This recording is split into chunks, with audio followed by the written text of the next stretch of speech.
wabarakatuh. Selamat pagi anak, apa kabar?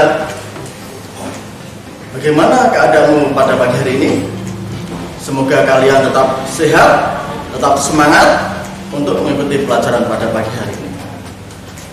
Kali ini kita akan belajar bersama-sama pelajaran kelas 6, tema 1, selamatkanlah makhluk hidup. Subtema 1, tumbuhan sahabatku.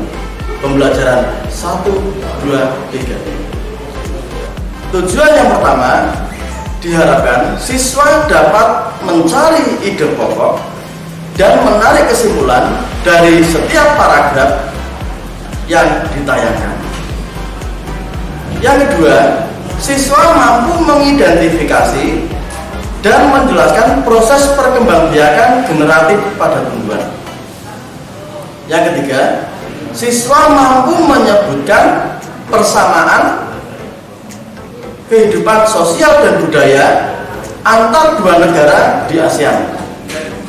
Yang keempat, siswa mampu menyebutkan berbagai macam patung dan proses pembuatannya. Yang terakhir, siswa mampu menerapkan perilaku dalam kehidupan sehari-hari yang sesuai dengan pengamalan sila Pancasila. Oke, sebelum kita mulai pembelajaran kali ini, kita lihat bersama-sama gambar ini. Coba kalian lihat gambar ini. Apa yang kalian lihat? Apa yang kalian pikirkan? Kalian membuat sebuah kalimat. Sudah? Nah, kalimat tersebut kalian kembangkan menjadi sebuah paragraf. Kalimat yang pertama kalian pikirkan itu merupakan kalimat utama, ide pokok, gagasan utama. Ide pokok adalah ide yang menjadi pokok suatu paragraf. Ide pokok biasanya terletak dalam kalimat utama. Oke. Kalau kalian sudah jelas apa yang dimaksud dengan ide pokok, kalian lihat bacaan berikut ini. Di dalam bacaan ini terdapat 5 paragraf. Kalian mulai mencari ide pokok.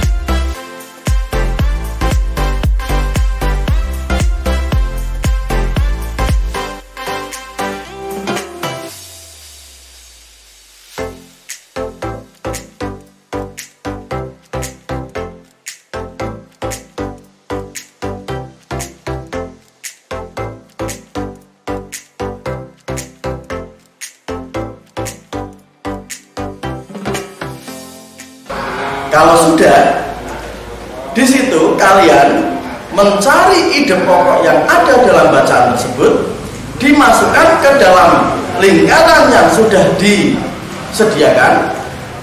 Lingkaran 1 untuk menulis ide pokok paragraf 1. Lingkaran kedua untuk menulis ide pokok paragraf kedua.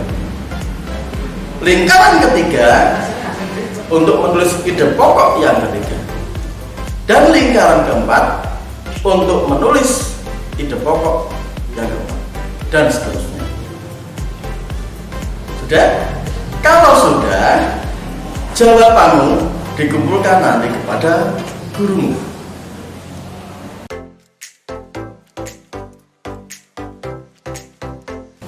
Ya, kita kembali. Kalian masih ingat? Tadi judul bacaannya apa?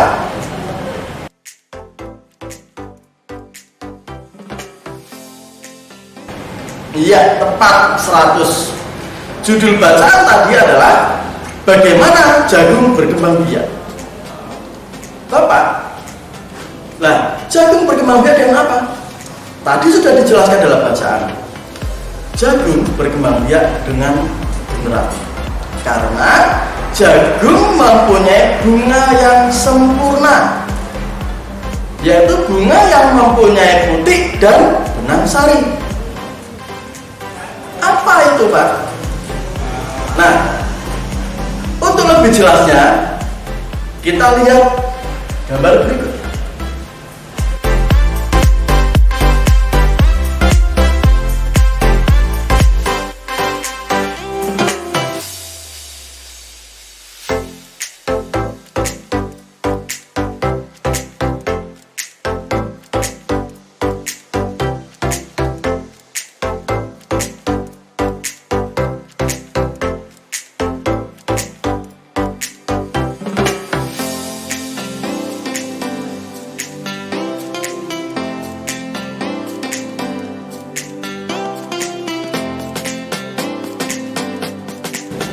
Bagian-bagian tersebut mempunyai fungsi berbeda-beda.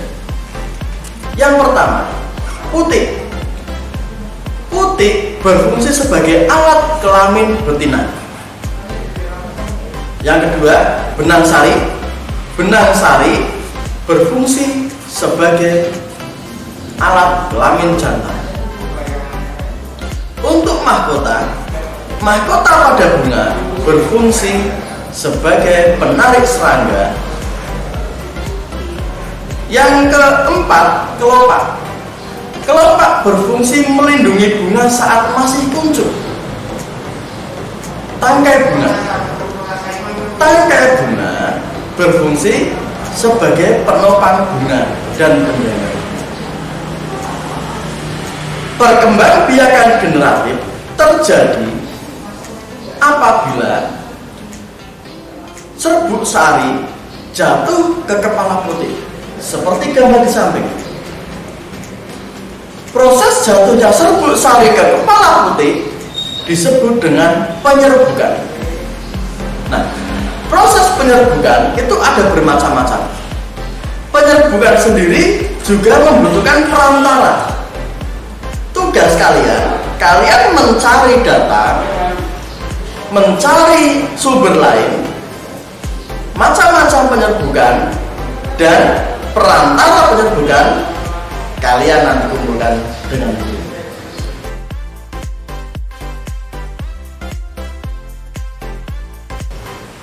Ya, kita bicara bunga. Tadi di gambar yang sudah tampil ada bunga sepatu. Bunga kembang sepatu tidak hanya tumbuh di Indonesia. Ternyata bunga kembang sepatu itu tumbuh di Malaysia dengan nama yang berbeda. Di Indonesia namanya kembang sepatu, di Malaysia bernama bunga raya.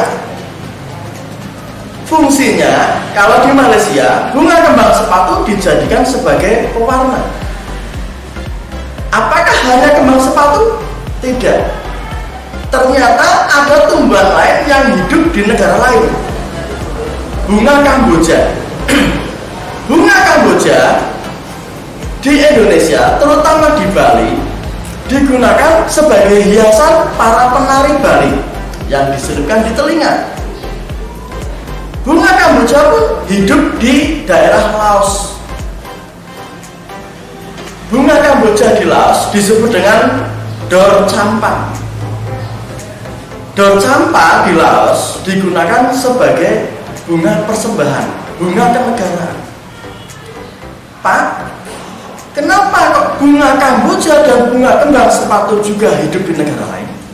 Iya, karena kita Malaysia, Indonesia dengan Malaysia dengan Laos itu masih satu kawasan. Kita masih berada di kawasan ASEAN, Asia Tenggara, yang secara letak geografisnya masih sama. Jadi kekayaan flora dan fauna hampir sama. Bahkan kegiatan ekonomi, terutama persawahan seperti ini. Persawahan di Indonesia sangat banyak.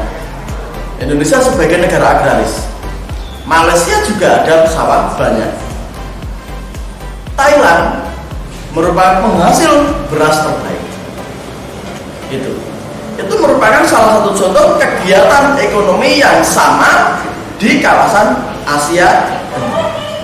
Nah, sekarang tugas kalian mencari persamaan dua negara di ASEAN tentang kebudayaan dan ekonomi. Dua negara saja kalian bisa mengumpulkan.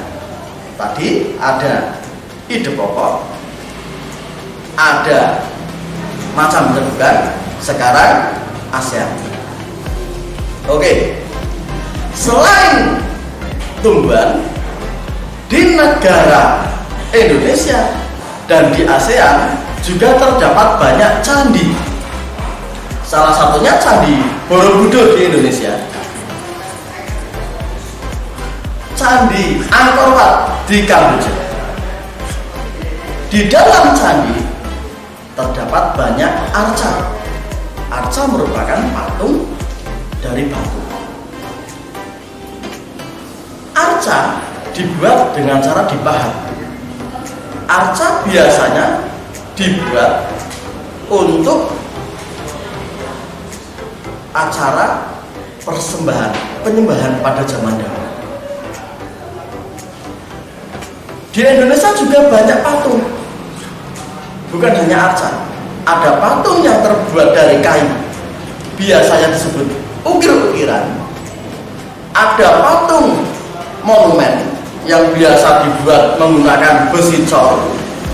Ada patung yang sering kalian buat di sekolah, biasa menggunakan plastisin atau sabun. Bisa kalian buat dengan teknik membutsir. Membutsir itu cara membuat patung dengan cara mengurangi dan menambah bagian-bagian. Arca, candi itu merupakan tempat sakral bagi agama-agama tertentu. Ada agama Buddha, ada agama Hindu.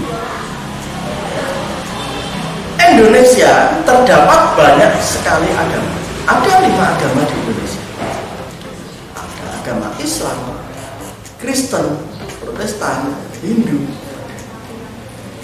Kita sebagai umat beragama dan negara kita yang berdasar Pancasila, maka kita harus bisa menghormati ketika ada orang yang beragama Hindu atau Buddha yang sedang melakukan ibadah atau merayakan hari raya, kita tidak boleh mengganggu.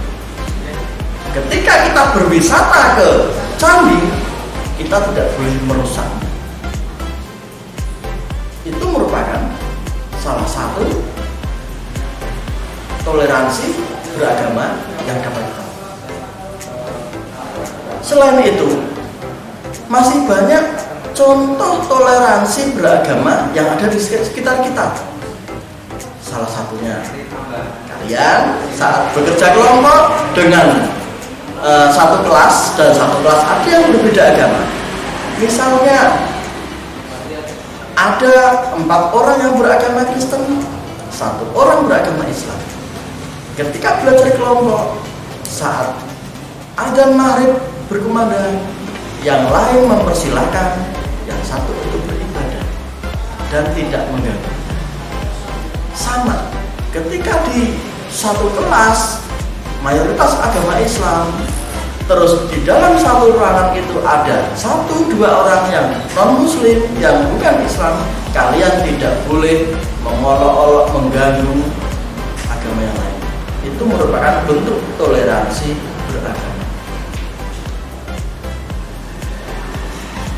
Tugas kalian pada materi ini, kalian mencari contoh beberapa toleransi beragama yang lain. 3 saja, 3 contoh toleransi beragama kalian dikumpulkan pada guru kalian masing-masing. Oke, Dari pembelajaran tadi, banyak pelajaran dan ilmu yang bisa kita dapatkan. Semoga ilmu yang tadi kita dapatkan bisa membuat kita pribadi yang lebih baik. Sekian video dari saya. Jangan lupa tetap semangat, tetap belajar, tetap berdoa, beribadah. Jangan lupa kalian harus selalu menurut dengan orang tua, karena ridho orang tua merupakan ridho ilahi. Wassalamualaikum warahmatullahi wabarakatuh.